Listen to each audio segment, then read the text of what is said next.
Hey, this is Time Bomb, and if it's your first time checking out the channel, hit that subscribe button to catch all the updates. Thanks a lot for joining me here today. I'm gonna go over all the updates that have just come to Star Wars Squadrons and give you, my thoughts about them to say, what I think is working and what I don't think is working and kind of like where I think we could kind of like improve on things with these and what my initial thoughts basically are of these new updates. So let's kind of jump in here and take a look at what we got going on. So we're gonna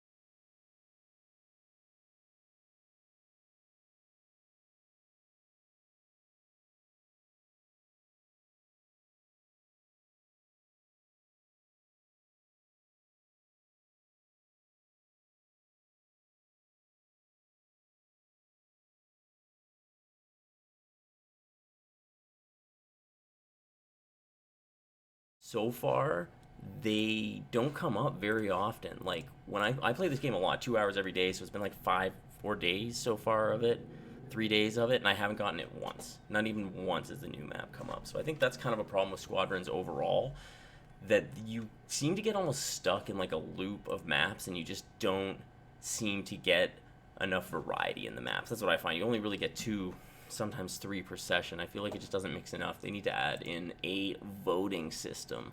So they've also added in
take a look at the New Republic and Interstellar for the Empire. It's gonna take a bit to switch, so we'll take Gargoyle, Volcanic, Radiance, Interstellar. I don't see this one here.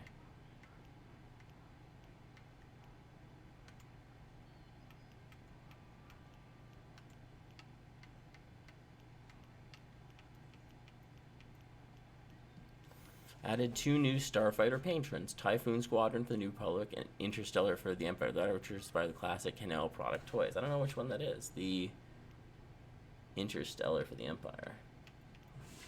Mechanic Radiant Strange Gargoyle. Oh, there it is. I missed it.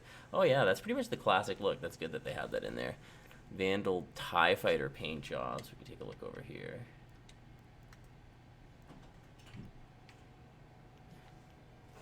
He's on the Star Wars Ren iconic handiwork.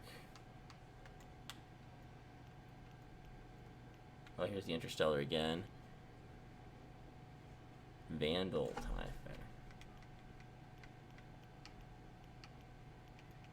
There it is. Wow, that looks awesome. Wow, that one looks pretty crazy. I don't know. It would stand out, so I don't know if it's a good idea to use it, but that's pretty crazy. So they've added also these. What I really find exciting is these new pilots that they've added as well over here. You can take a look, because I think one thing with the Empire is that they didn't have much variation. It was all humans here. We can see different human variations, but you know, they've added a couple alien races in now, so that kind of gives it something new. And these guys are both pretty cool. I really like that, and they've added some other different cosmetics. I'm not going to get too much into this stuff, actually. I'm kind of...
realized this at first. I thought it was going to be an engine, but it's actually an auxiliary component, so it does take the place. But being able to get in and out as a bomber using this component is so huge that you just have to use it now. If you aren't, you're pretty much putting yourself at a disadvantage at getting in and out.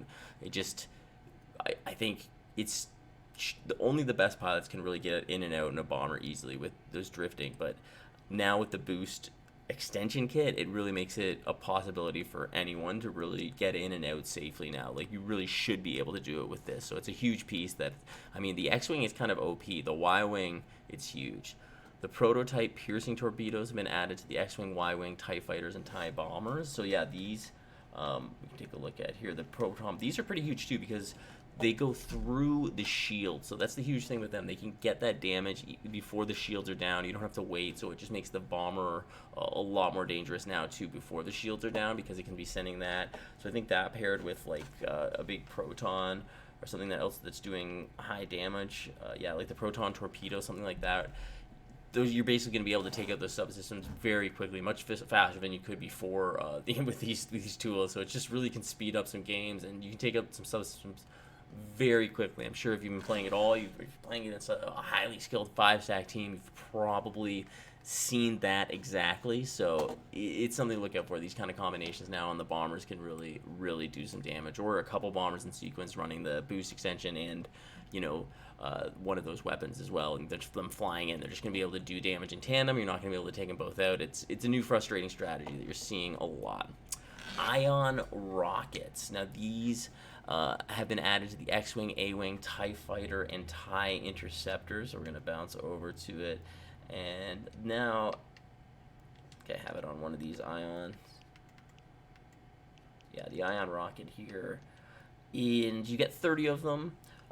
They do, you know, a really short 0.2 second cooldown, so it's a little bit different than these ones, which is a 0.3, so you can fire them slightly faster. You know, you can get rid of them quickly. There's more they're slower though, so you have to kind of go twice as far ahead as you would for the standard rockets, or twice as far ahead from your laser, one times ahead from your standard rocket. So it's just kind of this, you can't fire them all together, sort of. You have to fire the one ahead, then the rockets, then your lasers to kind of like balance it out. So they're on the leading them, so it's interesting that way. But they're really good on the subsystems. You just have to basically unload almost all of them to really do it out in sequence with another thing. But you can do serious damage with them and damage to the shield, so they're definitely a nice little addition, and you can just dumbfire them like the rocket. So to have both is pretty good, but I think they're better for frigates, not necessarily the capital ships. Yeah. Anti-material rockets have been added for the U-Wing and Reaper, which you know, this is kind of interesting because they do a lot of damage, but they're easy to take out. So it's an interesting addition. It's good that they're adding something new for the support ships as well, but I think still there's the best thing for support ships are probably heals, the repair droid, and the shields are probably, especially for the Empire. Those two seem like the most obvious combination of what you should be doing, and definitely have the most success with them, just because it kind of adds a balance to you and the Empire by giving you the shields. Now here's some buffs to the ships. They added, and nerfs here, 60% maneuverability reduction while firing the rotary cannon and auto aim rotary cannon. So they really kind of nerfed the rotary cannon in this one. Increased the wind up time as well from 1 second to 1.7. So that's almost twice as long now. That's a big difference, and it does make a difference in the time it takes to farm and kill people there. The TTK definitely increased. Using the assault shield component now reduces maneuverability to better balance its role as a capital ship assault or starfighter jousting tool rather than an all-purpose component. I mean, I don't really think anyone was using it as an all-purpose component. They were really like using it to assault the cap ship or starfighter. So I don't think anyone really asked for that nerf, but they did it. Fixed an issue where the proton bomb counter could display incorrectly after use. Starfighter using the overloaded shield component now start with fully overcharged shields. Oh, that's pretty good. Fixed issue where ships from the wrong faction appear in the hangar. Yeah, we saw some weird stuff on Reddit and etc. where they were doing that kind of stuff. It was pretty funny. Increased audio volume for the player's tractor beam. Interesting. Guided burst cannon damage reduced to 28% of the unguided variant, down from 35%. Okay. Fixed issue where the Vanguard paint job on the A-Wing could have an unintended New Republic decal appearing. It's funny little cosmetic fixes. Removed incorrectly assigned auto aim symbol from the icon for the composite beam. Different torpedo types now have distinct names when targeting proton versus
It's all been kind of nice additions to it. It's good that they did it. You got to give thanks to this team that they're so into this game, that they are nice enough to be doing this kind of stuff to keep the game up to date, to be adding new things. And still in December, we've got another drop coming with these new ships are still on their way. So I mean, it's going to be exciting to see that, you know, soon enough.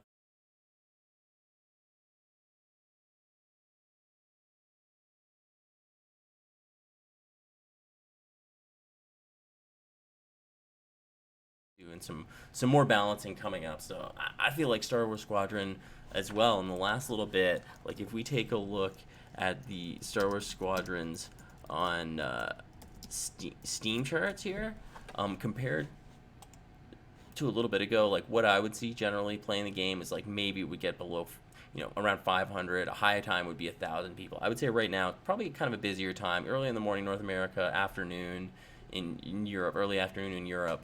And right now at this time, look at this, we're seeing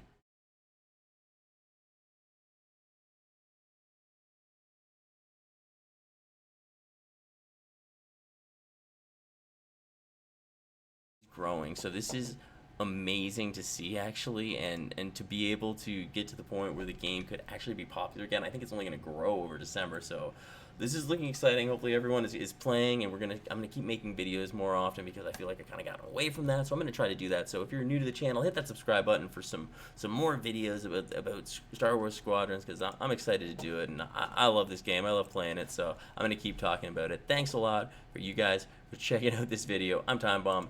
You guys are awesome, and I will catch you later.